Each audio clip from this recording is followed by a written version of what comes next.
welcome to my YouTube channel Balshri Neha Classes, which rests on the mantra of success begins here. Friends, हम लोगों का matrix तो मैंने determinants के साथ आप लोगों को कराया था। उसके पहले हम लोगों का रिलेशंस, फंक्शंस ये ख़त्म हो चुका है और साथ में हमारा डिटर्मिनेंट्स चैप्टर भी ख़त्म हो गया है। सो फ्रेंड्स, अब हम उसके बाद हमने एडजॉइंट एंड इन्वर्स किया था, वो भी कंप्लीट हो गया है। और अब हमारा आ रहा है 8th चैप्टर, क्योंकि हम आर एस अग्रवाल से कर रहे हैं। We are focusing on the first 2 units पहले, तो फर्स्ट 2 यूनिट्स पहले पूरी तरह से ख़त्म करने की कोशिश करते हैं। तो आज हम लेके आए हैं सिस्टम ऑफ लीनियर इक्वेशंस का पार्ट 1। जिन्होंने भी पुराने वीडियोस नहीं देखे हैं, प्लीज़ आप जाके डिटर्मिनेंट्स वाले वीडियोस पहले देख लीजिए, तभी आपको एडजॉइंट समझ में आएगा। और बिना एडजॉइंट और डिटर्मिनेंट्स के वीडियोस देखे आपको ये 8th chapter system of linear equation समझ में नहीं आएगा। तो आई वुड सजेस्ट कि जो भी बच्चे पहली बार इस वीडियो को देख रहे हैं, काइंडली आप पहले जाके मेरी प्लेलिस्ट को चेकआउट कर लीजिए CBSE क्लास 12th मैथ्स की। उसमें आप पहले डिटर्मिनेंट्स वाला चेकआउट कीजिए, फिर उसके बाद एडजॉइंट वाला देखिए, और फिर अब इस चैप्टर पे सिस्टम ऑफ लीनियर इक्वेशंस पे लर्न करिए। ठीक है, तो without wasting much more time मैं अपना आज का लेक्चर स्टार्ट करती हूँ। फ्रेंड्स, आज हम लोग को स्टार्ट करना है सिस्टम ऑफ लीनियर इक्वेशंस। आप लोगों को देख के बहुत ही हैरानी हो रही होगी कि लीनियर इक्वेशंस तो हम लोग मैम बहुत पहले से कर रहे हैं, क्लास 10th में भी किया, 7th में भी किया, 8th में भी किया। तो इस बार नया क्या है? हम तो साइमल्टेनियसली सॉल्व कर लेते हैं, या क्रॉस मल्टीप्लिकेशन मेथड्स को यूज़ करके सॉल्व कर लेते हैं, या सब्स्टिट्यूशन मेथड से सॉल्व कर लेते हैं। तो फ्रेंड्स, एक और मेथड होता है लीनियर इक्वेशंस को सॉल्व करने का, और वो होता है ये मैट्रिक्स या डिटर्मिनेंट्स का मेथड। ठीक है, इस मेथड को यूज़ करके भी हम लीनियर इक्वेशन को सॉल्व कर सकते हैं और देख सकते हैं कि कोई भी system of linear equation consistent है, इनकंसिस्टेंट है, यूनिक सोल्यूशन है, मैनी सोल्यूशन है, नो सोल्यूशन है, कैसे भी है। ठीक है, वो क्या है? अब पहले इस चैप्टर को स्टार्ट करने से पहले थोड़ा सा लीनियर इक्वेशंस का आपको एक रिवीजन दे दूं, जो आपके प्रीवियस क्लासेस में आप लोगों ने पढ़ा हुआ है। लीनियर इक्वेशन क्या होती है? कोई भी equation of the form ax plus by plus c equals to 0, ऐसी कोई भी इक्वेशन होती है तो उसको हम बोलते हैं कि वो आपकी सिस्टम ऑफ लीनियर इक्वेशन है। ठीक है, लीनियर कब होती है? जब आपकी पावर्स, यहाँ देखिए, ना x की पावर 1 से ज़्यादा है, ना y की, ना, और c तो हमारा कांस्टेंट ही होता है। तो जब पावर्स हमारी 1 होती हैं वेरिएबल्स की, तो हम उसको बोलते हैं लीनियर इक्वेशन। अब सिस्टम ऑफ लीनियर इक्वेशन कब होता है? जब एक से ज़्यादा हो, a1x plus b1y plus c1 equals to 0। अब ये एक इक्वेशन थी लीनियर, ये दूसरी थी। तो जब एक से ज़्यादा लीनियर इक्वेशंस हो जाती हैं, तो वो जब सेट फॉर्म करती हैं, तो उसको हम बोलते हैं सिस्टम ऑफ लीनियर इक्वेशन। तो ये अभी हमने समझा कि चैप्टर का मतलब क्या है। ठीक, अब पुरानी चीज़ थोड़ी सी डील करते हैं, वो होती है consistency, non consistency, unique solution, infinite solution, many solution. ये क्या था फ्रेंड्स? अगर आप लोगों को याद हो, यूनिक सोल्यूशन का मतलब होता है सॉल्व करने पे x, y और z की एक ही वैल्यू आए, ओनली वन वैल्यू। इसको हम एक और नाम से भी जानते थे, जिसको हम बोलते हैं यूनिक सोल्यूशन। ठीक है, तो जब यूनिक सोल्यूशन होता है, तो हमारी जो सिस्टम ऑफ लीनियर इक्वेशन होती है, अब वो लीनियर इक्वेशन 1 वेरिएबल भी हो सकती है, 2 भी हो सकती है, 3 भी हो सकती है। जब आंसर केवल x का एक ही आए, y का एक ही आए, z का एक ही आए, तो आपका आंसर वो होता है कंसिस्टेंट। क्या बोलते हैं उसको? हम कंसिस्टेंट बोलते हैं।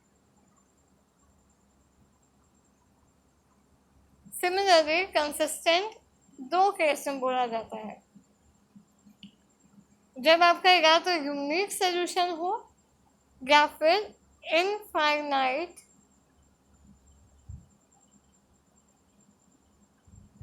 मैनी सोल्यूशंस हो जाए। मतलब x की भी कई वैल्यू आ सकती है, y की कई आ सकती है, z की कई आ सकती है। मतलब एक से ज़्यादा जब वैल्यू आ जाए तो वो होती है या तो इनफाइनाइट मैनी सोल्यूशन बोल सकते हैं, या तो हमेशा बढ़ती जाएगी, वो कभी ख़त्म नहीं होगी, या तो फिर हो सकती है मैनी सोल्यूशन, एक से ज़्यादा सोल्यूशन। इनफाइनाइट का मतलब हो गया ऑल रैशनल नंबर्स, और नेचुरल नंबर्स, और इवन नंबर्स, और ऑड नंबर्स। तो ये हो गया इनफाइनाइट। और अगर किसी का आंसर आपका केवल एक या एक से ज़्यादा या दो या तीन आ रहा है, एक नहीं, एक में यूनिक सोल्यूशन होगा, दो या दो से ज़्यादा हो जाएगा तो वो मैनी सोल्यूशन होगा। इस केस में भी हम इसको कंसिस्टेंट बोलते हैं। ठीक है, लीनियर इक्वेशन हमारी, सिस्टम ऑफ लीनियर इक्वेशन हमारी कंसिस्टेंट है। तो फिर अब बात आती है कि इनकंसिस्टेंट क्या होता है। इनकंसिस्टेंट का मतलब ही है नो सोल्यूशन। अब देखिए, इनकंसिस्टेंट को हम वर्ड को ही ब्रेक कर सकते हैं, इन और कंसिस्टेंट। ठीक है, इन का मतलब ही होता है नो, है ना। इनकंसिस्टेंट, तो इनकंसिस्टेंट माने जो कंसिस्टेंट नहीं है। जो कंसिस्टेंट नहीं है मतलब उसका कोई भी सोल्यूशन नहीं है। ठीक, जब कोई सोल्यूशन नहीं आए, एक्स की हम वैल्यू ना निकाल पाए, वाई की ना निकाल पाए, जेड की ना निकाल पाए, तो हम बोल देंगे वो सिस्टम ऑफ लीनियर इक्वेशन आपकी इनकंसिस्टेंट होती है। ये था आपका बेसिक कि कोई भी system of linear equation consistent कब होती है, इनकंसिस्टेंट कब होती है। यूनिक सोल्यूशन और मैनी सोल्यूशन के केस में यूनिक माने एक ही आंसर आ रहा हो एक्स वाई जेड का, मैनी माने एक से ज़्यादा आ रहा हो, उस केस में आपका हो जाता है कंसिस्टेंट। और इनकंसिस्टेंट होता है जब कोई भी आंसर आपका नहीं आ रहा। ठीक है, ये हो गया। अब हम आते हैं इसको मैट्रिक्स या डिटर्मिनेंट्स के केस में लेके आते हैं कि पहली बात, कोई भी लीनियर इक्वेशन दी है तो हम उसको मैट्रिक्स में कैसे रख सकते हैं और फिर उसको सॉल्व कैसे कर सकते हैं, यही हमको देखना है। ठीक है, तो चलिए अगर हम इसको देखें, मान लीजिए दो इक्वेशन आपकी है। अभी मैं आपको PDF फाइल में नहीं लेके जा रही हूँ, पहले मैं सब कुछ बेसिक आपको व्हाइट बोर्ड पर समझा देती हूँ। मान लीजिए पहली चीज़ हमें आनी चाहिए कि कोई भी सिस्टम ऑफ लीनियर इक्वेशन को मैट्रिक्स में दिखाना कैसे है। देखिए, हम एग्जांपल लेते हैं 2x + 3y + 4 = 2, 5x + 6y + 2 = 4। Suppose करिए ये दो इक्वेशन आपको दी हुई है। अगर मैं आपसे कहूँ कि आपको इसको रखना है, मैट्रिक्स में फॉर्म करना है, तो इसको हम कैसे लिखेंगे। देखिए, जो ये वैल्यूज हैं ये आपके आएगी ए मैट्रिक्स में। क्या वैल्यू हो गई, 2, 3, 4, 5, 6, 2। अब यहाँ पे एक इक्वेशन हम और ले लेते हैं, क्योंकि हमें 3x3 मैट्रिक्स बनाना है या 2x2 बनाना होगा, क्योंकि हमने पहले ही पढ़ा है और जॉइंट और इन्वर्स तभी होगा। अभी आप आगे पढ़ेंगे इसको, इसमें जॉइंट और इन्वर्स यूज होता है, तो वो तभी हो सकता है जब स्क्वायर मैट्रिक्स हो। तो हम एक और ले लेते हैं, 3x + 4y + 5। तो ये हो जाएगा 3, 4, 5। ठीक है, ये हो गया आपका ए मैट्रिक्स। दूसरा मैट्रिक्स आपका बनेगा एक्स मैट्रिक्स। एक्स मैट्रिक्स का मतलब हुआ आपको ये जो वेरिएबल्स है ना, सॉरी यहाँ पे एक जेड भी ले लीजिए, 5z 2z, ठीक है। तो जो आपके वेरिएबल्स हैं ये आपके आ जाएंगे एक्स मैट्रिक्स में। पहला वेरिएबल एक्स, दूसरा वेरिएबल वाई, तीसरा वेरिएबल जेड। इसको आप सिंगल कॉलम में लिखेंगे, सिंगल रो में नहीं लिखेंगे। ये रूल है, ये आपको याद रखना। अब एक मैट्रिक्स और बनेगा और वो बनेगा बी मैट्रिक्स।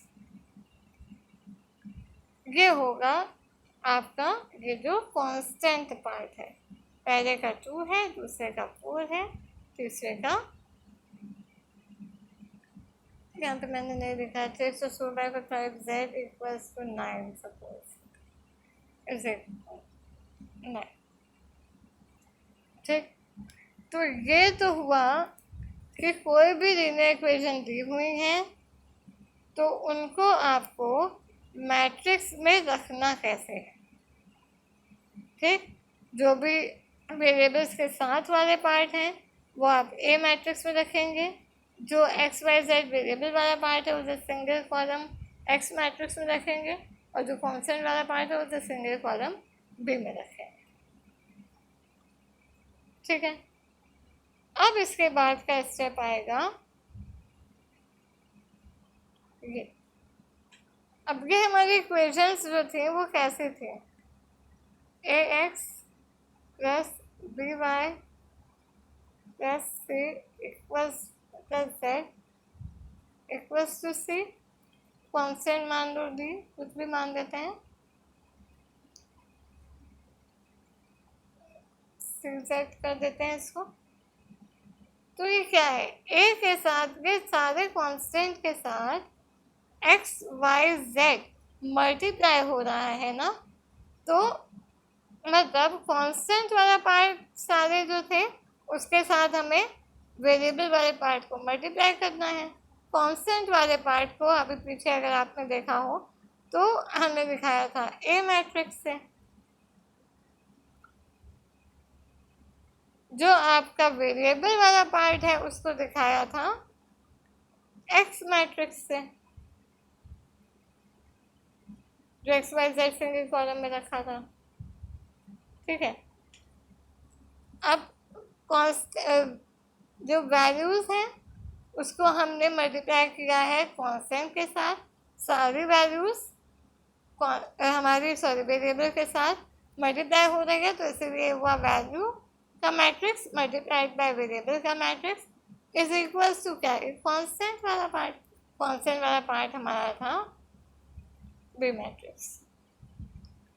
अब यहाँ ध्यान देने की बात है, पहला काम तो हमारा क्वेश्चन कैसे आएगा, हमारी 3 इक्वेशन दे दी जाएगी और बोलेगा कि आप इसको मैट्रिक्स मेथड से सॉल्व करिए, ठीक है। और अगर नहीं भी देगा तो आपके कोर्स में तो लीनियर इक्वेशन तो है नहीं, आपका मैट्रिक्स मेथड से लीनियर इक्वेशन है, तो आपको मैट्रिक्स मेथड से ही करना है। तो सबसे पहले इतना काम करना होगा कि सारे लीनियर इक्वेशन को जैसे मैंने अभी बताया उसे मैट्रिक्स में रखना होगा ए एक्स बी, फिर आपको ये एक इक्वेशन बनानी पड़ेगी a x is equals to b. अब अगर मैं बोलूँ कि इस चीज़ को यूज़ करते हुए आपको एक्स वाई जेड को सॉल्व करना है, लीनियर इक्वेशन सॉल्व करनी है और एक्स वाई जेड निकालना है, तो एक्स वाई जेड हमारा इसी मैट्रिक्स से तो शो हो रहा है, एक्स से मतलब इसकी वैल्यू निकालनी है, जिसकी वैल्यू निकालनी होती है वो अपनी जगह खाली आ जाता है, इज इक्वल्स टू बी, और ये ए पार्ट यहाँ अपॉन में। अब इसका मतलब क्या हुआ, 1 अपॉन ए का मतलब हुआ अपॉन में ए है, यानी कि ए इनवर्स की बात हो रही है, और वो मल्टीप्लाई किससे हो रहा है, बी से। तो एक्स की वैल्यू निकालने के लिए हमारे पास ये फॉर्मूला बन के आता है। क्या बन के आया? x निकालने के लिए पहले हमें ए मैट्रिक्स का इन्वर्स निकालना होगा और उसको फिर मल्टीप्लाई कर देना होगा बी मैट्रिक्स से। सॉल्व करने पे जो वैल्यू आएगी वही हमारा आंसर होगा x, y और z का। ठीक है, सपोज सॉल्व करने पे आपका कुछ ऐसा आया 2, 3, 4। ठीक, तो ये जो 2 हो गया आपका x हो गया, 3 हो गया आपका y, 4 हो गया आपका z। ये तो बात हुई कि हम लोग सॉल्व कैसे करेंगे। अगर क्वेश्चन में आया सॉल्विंग के लिए, एक तरह का क्वेश्चन और आता है और वो आता है शो करने के लिए कि कंसिस्टेंट है कि इनकंसिस्टेंट है, यूनिक सोल्यूशन है, मैनी सोल्यूशन है कि नो सोल्यूशन है। ठीक, तो अब वो देख लीजिए कैसे होगा। सबसे पहले इस चीज़ को आप लोग अपनी, आई होप जब आप यहाँ मुझसे पढ़ते हैं तो आप अपने एक नोट्स को अपने ज़रूर मेंटेन कर रहे होंगे, तो उसमें ये सब चीज़ें नोट डाउन कर लीजिए। यूनिक सोल्यूशन शो करने के लिए आपको सिंपली शो करना है कि डिटर्मिनेंट ए की वैल्यू नॉट इक्वल्स टू 0। अगर आपने सिंपली ये शो कर दिया कि डिटर्मिनेंट ए की वैल्यू नॉट इक्वल टू 0 है, तो आप वो बोल देंगे कि it is a unique solution. ठीक, और यूनिक सोल्यूशन हुआ तो वो कंसिस्टेंट भी हो जाएगा। तो आप लिखेंगे it is a consistent system of linear equation having a unique solution. ठीक, अब डिटर्मिनेंट कैसे निकालते हैं ये आप प्रीवियस डिटर्मिनेंट वाले चैप्टर के वीडियोस में चेकआउट करिए, प्लेलिस्ट में सब है, आपको सब कुछ समझ में आ जाएगा। फिर भी कोई डाउट होगा तो मुझे आप कमेंट सेक्शन में बता दीजिएगा। सेकंड आता है आपका मैनी सोल्यूशन। अब मैनी सोल्यूशन को मेनली इनफाइनाइट मैनी सोल्यूशन करके आता है। ठीक है, माने ये भी कंसिस्टेंट है और ये भी कंसिस्टेंट है।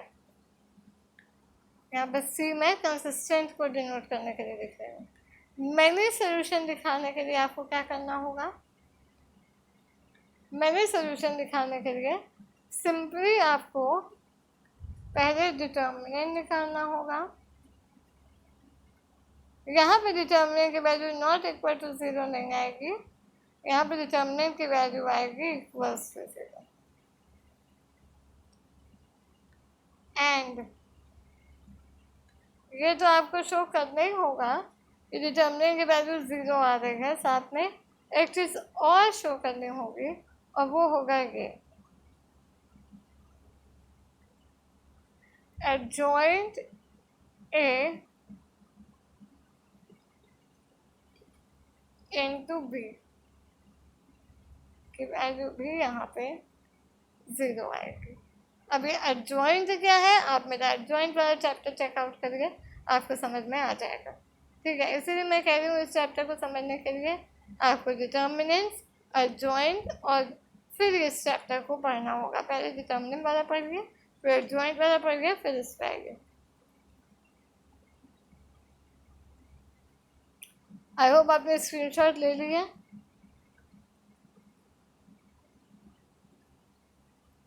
चलिए, ये दो चीज़ हमने पढ़ ली है। यहाँ पे यूनिक सोल्यूशन के लिए डिटर्मिनेंट ए की वैल्यू बस 0 आ जानी चाहिए। इनफाइनाइट मैनी सोल्यूशन के लिए डिटर्मिनेंट की वैल्यू तो 0 आनी ही चाहिए, बट साथ ही में एडजॉइंट ए निकालेंगे, उसको फिर बी से मल्टीप्लाई करेंगे, उसकी भी वैल्यू आपकी 0 आनी होनी चाहिए। तो आप बोलेंगे इनफाइनाइट मैनी सोल्यूशन। इन दोनों केस में system of linear equation consistent होगी। ठीक है, लास्ट केस आता है इनकंसिस्टेंट का, थर्ड केस।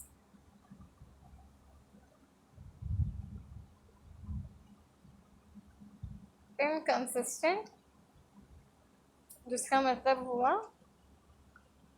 No solution. इसके लिए क्या प्रूव करना पड़ेगा? सेम, डिटर्मिनेंट ए की वैल्यू तो not equal equals to zero होगी, क्योंकि नॉट इक्वल्स टू ज़ीरो पे यूनिक हो जाता है। एंड इसके साथ में एक चीज़ और प्रूव करनी है, और वो प्रूव करनी है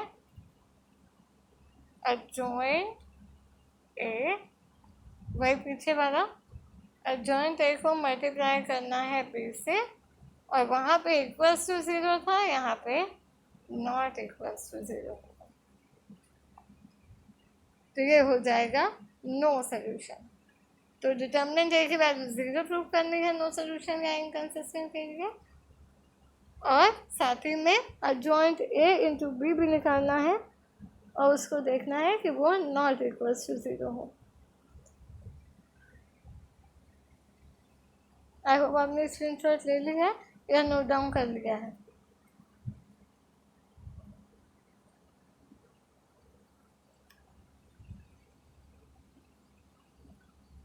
मैं इसको क्लियर कर देती हूँ। चलिए, तो यही थी आपकी पहली एक्सरसाइज, ठीक है। अब आप बोलेंगे कि मैम ये तो बहुत जल्दी हो गया। नहीं, कुछ क्वेश्चंस भी करेंगे तभी ये कंप्लीट होगा, ठीक है।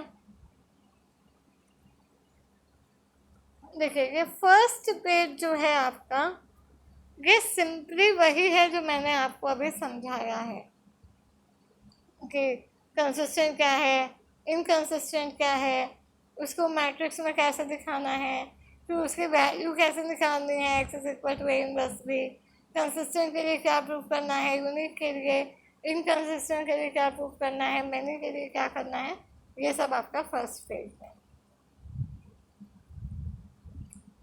इसी की समरी जो मैंने अभी आपको बताया, इसी की ये समरी यहाँ पे गिवन है कि हमें क्या क्या कैसे कैसे प्रूव करना है, ठीक है। मैं बस इसको जूम करके आपको शो कर देती हूँ।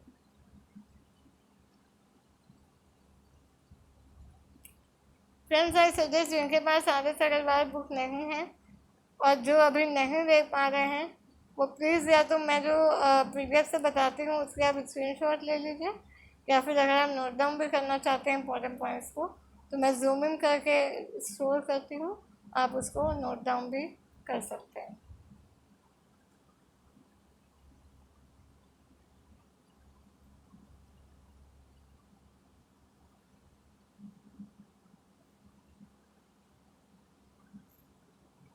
चलिए, ज़्यादा क्वेश्चन सॉल्व नहीं करेंगे, सिर्फ 5 क्वेश्चन सॉल्व करेंगे, एंड आई होप आपको समझ में आ जाएगा। फिर भी अगर आपको कोई डाउट होगा तो आप मुझे बता दीजिएगा कमेंट सेक्शन में। ये देखिए, पहला क्वेश्चन ये है, use matrix method to show that the system of equation is inconsistent. Inconsistent माने वही case determinant A is equals to zero और adjoint A into B not equals to zero, ये आपको प्रूव करना है। तो फर्स्ट स्टेप तो यही होता है भैया कि हमको पहले इसको मैट्रिक्स में चेंज करना है। देखिए, यहाँ पे हमने इसको मैट्रिक्स में ऐसे चेंज किया, 2 5 6 15, ये हो गया। दो वेरिएबल्स ही थे, एक्स आ गया, अभी हमारा कांस्टेंट वाला पार्ट आ गया 730। अब क्या प्रूव करना है? इनकंसिस्टेंट, डिटर्मिनेंट ए की वैल्यू निकालनी है, आप निकालेंगे जैसे क्रॉस मल्टीप्लाई करके किया जाता है। फ्रेंड्स, मैं ज़्यादा डिटेल में नहीं बता रही हूँ सोल्यूशन, क्योंकि आपको ये सब आता है कैसे करना है। नहीं आता है तो आप डिटर्मिनेंट और एडजॉइंट वाला चैप्टर प्लीज़ देख लीजिए, आई एम रिक्वेस्टिंग यू, तभी आपको ये समझ में आएगा। फिर इसके बाद हमने डिटर्मिनेंट ए तो निकाल लिया, देख लिया है कि डिटर्मिनेंट ए हमारा 0 आ रहा है, फर्स्ट चीज़ तो प्रूव हो गई। सेकेंड चीज़ प्रूव करने के लिए हमें क्या चाहिए? एडजॉइंट ए इंटू बी हमारा आना चाहिए 0, इनकंसिस्टेंट। और जॉइंट निकालने के लिए वही करते हैं ना, कोफैक्टर निकालेंगे, कोफैक्टर का मैट्रिक्स बनाएंगे जैसे ये बनाया, और फिर उसका कर देंगे ट्रांसपोज, ये कर दिया ट्रांसपोज, तो ये आ गया हमारा एडजॉइंट ए। अब फॉर्मूला क्या था, एडजॉइंट ए इंटू बी करना है, तो एडजॉइंट ए ये है,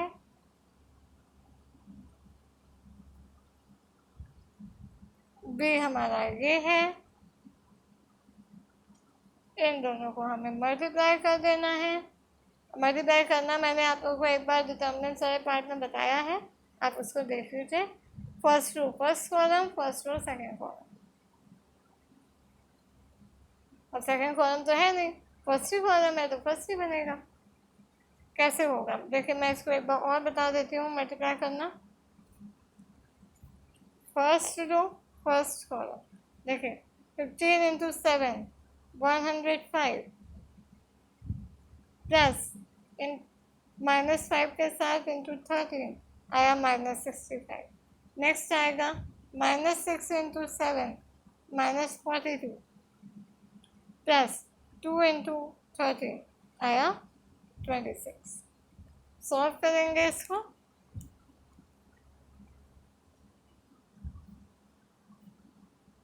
सॉल्व करते ही हमारा आ जाएगा ये, और मैं देख लिया कि ये 0 0 नहीं है, मतलब ये नॉट इक्वल्स टू ओ आपको लिखना है 0 के लिए, ठीक है। जैसे आई लिखते हैं 1 के लिए, वैसे 0 होता है, ओ होता है 0 के लिए, ठीक है।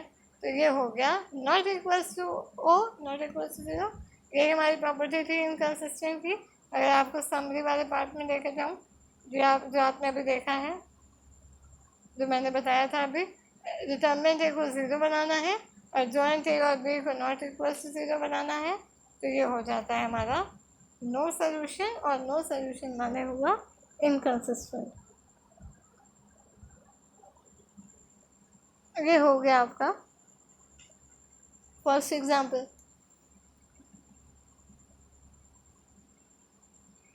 सिमिलरली आपका सेकेंड एग्जाम्पल है, use matrix method to show that the following system of equation is inconsistent. Friend इसको मैं नहीं करा रही हूँ, ये आप लोग खुद करिएगा, वैसे ही है, कुछ नहीं करना है, सिंपली आपको डिटर्मिनेंट ए निकालना है। अब यहाँ पे इन्होंने रो कॉलम मेथड यूज़ किया होगा, चलिए नहीं किया है, डायरेक्टली किया है इन्होंने, डायरेक्टली सिंगल, आप भी यही करिए, आपके कोर्स से प्रॉपर्टीज़ तो हट गए हैं, प्रॉपर्टीज़ को यूज़ करके आपको नहीं निकालनी है वैल्यू, आप सिंपली बाय रो एक्सपेंड कर लीजिए, वैल्यू आ जाएगी। डिटर्मिनेंट से जैसे आप निकालेंगे तो आपकी वैल्यू यहाँ पे 0 आ रही है, ठीक है। देन आपको एडजॉइंट ए इंटू बी निकालना है। आप प्लीज़ मेरे एडजॉइंट वाले को देखिए चैप्टर को, मैं फिर से आपको रिक्वेस्ट कर रही हूँ ताकि आपको ये और बेहतर तरीके से समझ में आ जाए। एडजॉइंट ए निकाला, एडजॉइंट माने होता है ए मैट्रिक्स का को फैक्टर बनाइए, को फैक्टर के साथ एक मैट्रिक्स बनाइए, फिर उस मैट्रिक्स को फैक्टर के मैट्रिक्स का आप ट्रांसपोज कर दीजिए, वो आता है आपका एडजॉइंट।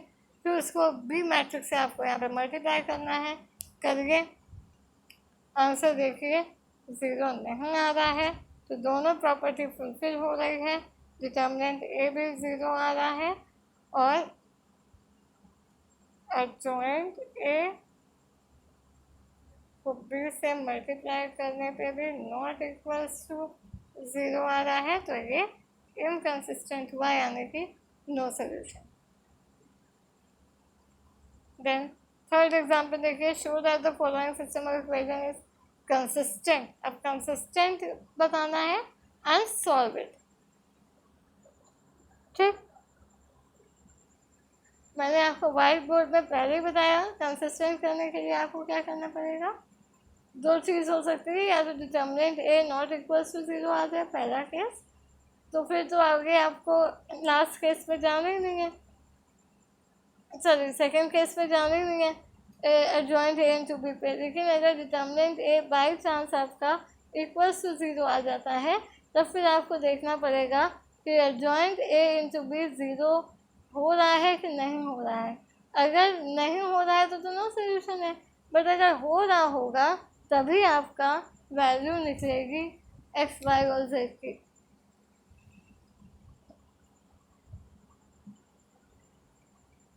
तो अगर आपको कंसिस्टेंट प्रूफ करना है तो आपको पहले डिटर्मिनेंट ए तो निकालना पड़ेगा ही। आप निकालिएगा डिटर्मिनेंट ए इसका मैट्रिक्स बना के, आप देखिएगा नॉट इक्वल्स टू 0 आएगा। ठीक है, नॉट इक्वल्स टू 0 यहाँ पे -11 आ रहा है। सॉल्व करने पे आप सॉल्व करिएगा, नहीं समझ आएगा तो मुझे आप कमेंट सेक्शन में बता दीजिएगा। तो अब हमें एडजॉइंट ए इंटू बी करने की ज़रूरत नहीं है, क्योंकि नॉट इक्वल्स टू 0 वाले में एडजॉइंट वाला हमें प्रूव नहीं करना था। First case unique solution.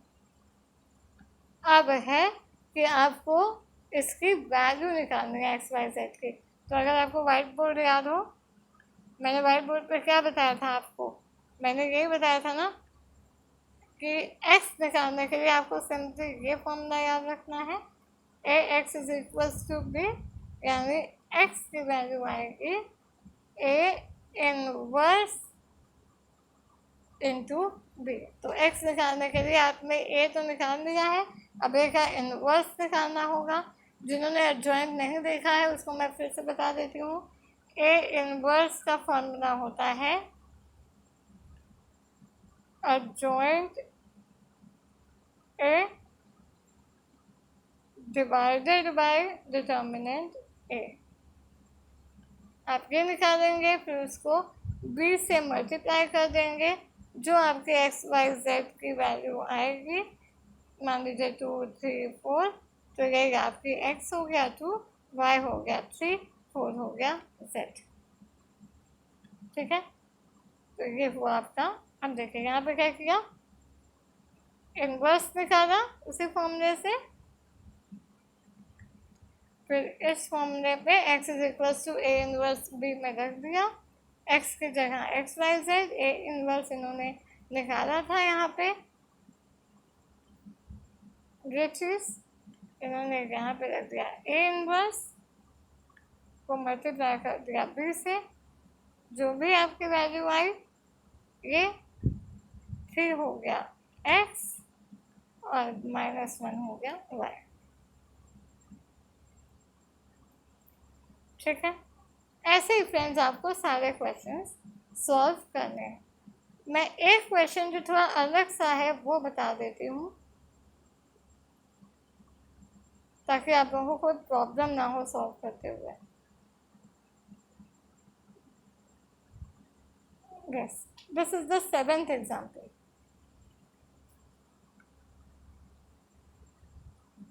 बोल रहा है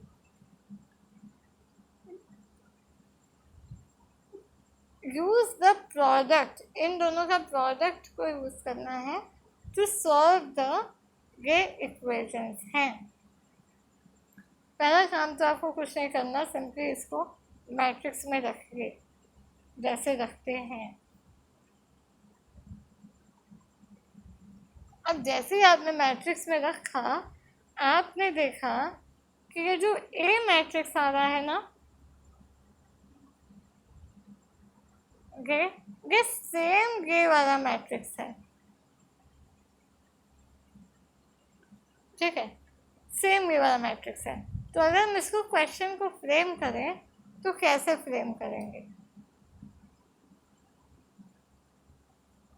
ये हो गया हमारा ए, जब हमने यूज़ किया, जब देखा हमने मैट्रिक्स में जब फ्रेम किया तो यही आ रहा था, तो ए मैट्रिक्स हमारा ये आ रहा था। इसको हम कुछ मान लेते हैं, सपोज बी, और इसका जो प्रोडक्ट आएगा ना उसको मान लीजिए सी। अब प्रोडक्ट यानी मल्टीप्लाई करने के बाद इनका आएगा, इस पर्टिकुलर क्वेश्चन में जब आप प्रोडक्ट निकालेंगे तो आपका आएगा ये, मतलब ए इंटू बी, यहाँ पे आ रहा है आई। इसका मतलब हुआ अगर हम वैल्यू निकालें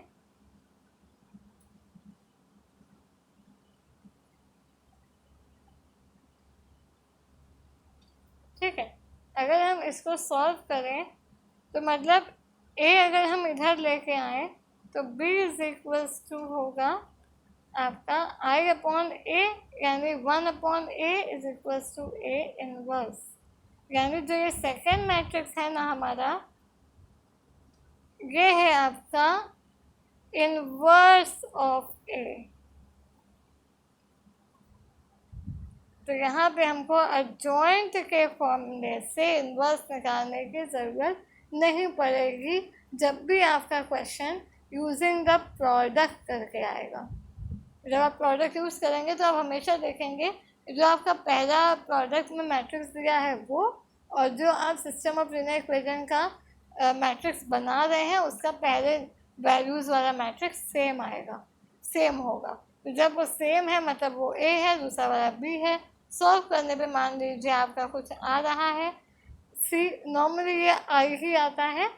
तो जब आई आता है, आई के फॉर्म में आता है या आई के फॉर्म में नहीं भी अगर आएगा तो आप आई के फॉर्म में उसको बनाइएगा कॉमन लेके।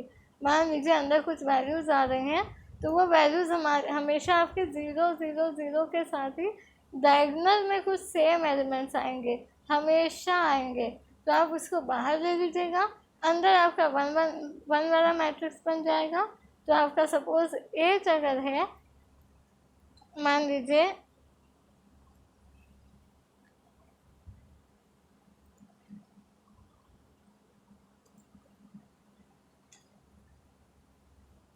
आपका मैट्रिक्स आ रहा है प्रोडक्ट निकालने पे 0 5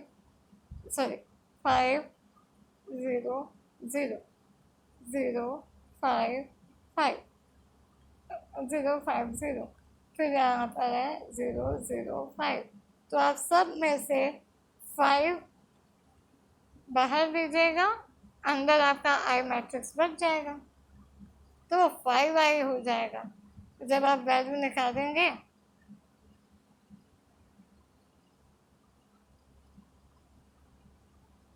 ठीक है, तो आप जब इसकी वैल्यू निकालेंगे तो आपका ए बी माने प्रोडक्ट करने पे अगर आपका 5 आई आ रहा है, 5 आई, तो आपका ए इनवर्स की वैल्यू क्या आएगी?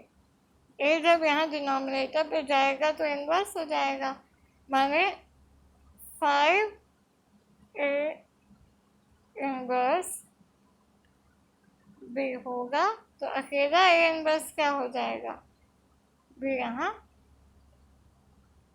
अपॉन में चला जाएगा, बी अपॉन 5। ठीक है, ऐसा एक क्वेश्चन है। इसके बाद तो बस आपका ए इनवर्स तो आ गया। अब ए इनवर्स आ गया है, अब इसको direct A x is equals to B वाले फॉर्मूले में रखिए, X is equals to A inverse B. A inverse की वैल्यू आ गई है, बी की वैल्यू आपको क्वेश्चन में ही पता है, आप उसको रख दीजिए, आपका एक्स वाई जेड आ जाएगा। देखिए नेक्स्ट क्वेश्चन जो था उसमें प्रोडक्ट ये आ रहा था, जैसे मैंने अभी आपको बताया है 5 वाला, इसीलिए मैंने वो बताया था। तो यहाँ पे आपका ए बी की वैल्यू आएगी 8 आई, तो माने ए इनवर्स आपका यहाँ से आएगा बी अपॉन 8, माने 1/8 बाहर और अंदर इंटू बी। एक क्वेश्चन जरा सी अलग और है, बस वो कुछ नहीं है, वर्ड प्रॉब्लम है। वर्ड प्रॉब्लम को आपका फ्रेमिंग तो अब तक आती होगी इक्वेशन में, बस आपको फ्रेम करना है।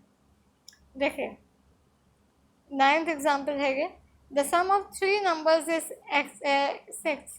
तो मतलब हुआ x + y + z is 6, twice the third number, मतलब लास्ट नंबर हमारा z था, ट्वाइस द थर्ड माने 2z,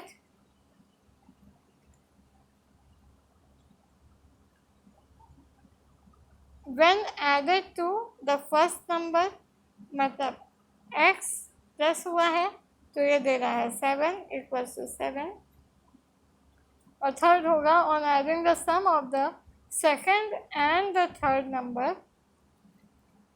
सेकंड और थर्ड है हमारा y plus Z. On adding बोल रहा है तो y प्लस जेड हुआ two twice the first number, मतलब प्लस करेंगे twice the first number minus 3x, ये आपका दे रहा है वी गेट 12। ओके, तो ये आपकी इक्वेशन बन गई। अब नॉर्मली जैसे इक्वेशन बनती है, आपने इक्वेशन बनाई, अब इसको आप नॉर्मली जैसे अभी तक करते थे मैट्रिक्स बनाइए, फिर देखिए डिटर्मिनेंट की वैल्यू क्या आ रही है, ज़ीरो आ रही है कि नहीं आ रही है, नहीं आ रही माने यूनिक सोल्यूशन है, और अगर तो आंसर भी आएगा, वैल्यू भी निकलेगी, और अगर इक्वल्स टू ज़ीरो आ रही है तो फिर जॉइंट चेक करिएगा।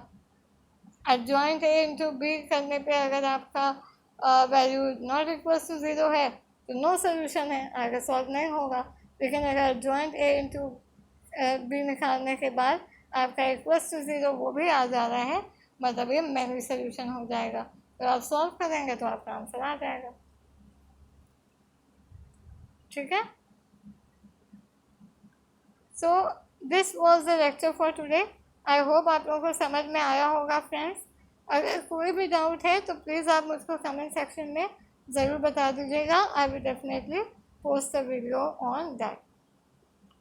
सो फ्रेंड्स, अगर आपको मेरा चैनल पसंद आ रहा हो तो काइंडली सब्सक्राइब करिए। Please do not forget to hit the bell icon, ताकि जो भी मैं वीडियोस नए डालती हूँ उसके नोटिफिकेशंस आपको तुरंत मिल जाएं। साथ ही में फ्रेंड्स शेयर ज़रूर करिए, as you all know that sharing is caring. और प्लीज़ फ्रेंड्स लाइक बटन को हिट करना मत भूला करिए, और प्लीज़ जो भी डाउट्स हैं आप उनको कमेंट करके ज़रूर बताइए।